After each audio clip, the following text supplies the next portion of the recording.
Welcome! Today we're going to talk about using the treatment modules in DDS-GP. As always, we recommend using two devices while learning DDS-GP. Use one to watch these videos or read the instructions, and the other, your iPad with DDS-GP installed, to follow along and try things out in real time. Ready? Let's get started.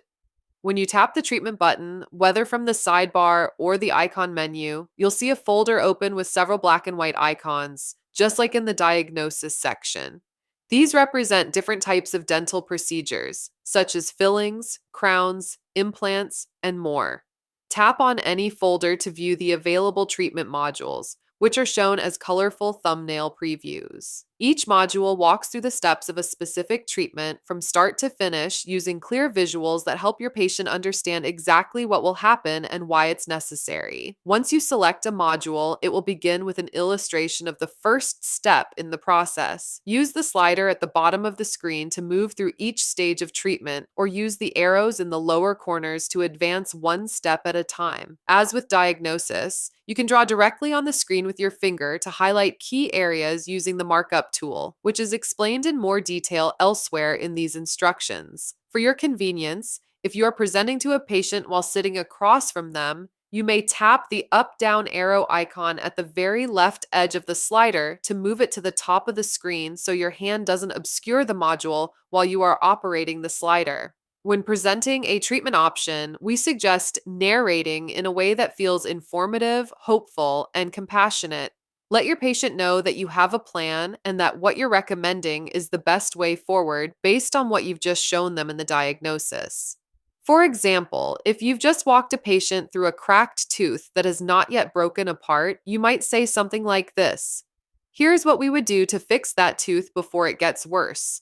First, we remove the damaged or weakened parts and rebuild the internal structure of the tooth using a strong material. That's what we call a core buildup. Then we place a crown on top, which protects the tooth and holds everything together." The goal is to restore your ability to chew normally and prevent the tooth from cracking further. Right now, it's still something we can fix. But if we wait too long, the crack could go deeper and reach a point where the tooth can't be saved. Even with all the dental technology we have, the good news is that we're catching it now, and we can take care of it before it becomes a much bigger problem. Or if your patient is missing a tooth and you've just shown the missing teeth and sequela diagnosis module, you might transition into treatment by saying, "Would it be okay if I walked you through what that looks like, step by step?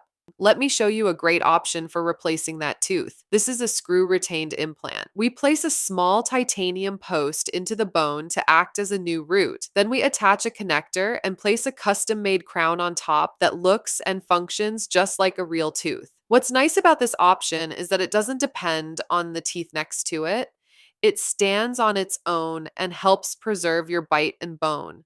These types of thoughtful, visual conversations can transform the way patients understand and accept treatment. They reinforce your role as a guide and a partner in their care, not just someone telling them what to do. As always, we encourage you to incorporate DDS-GP into all of your treatment plans, no matter how big or small. If you have any questions or comments, please visit our website at www.ddsgp.com.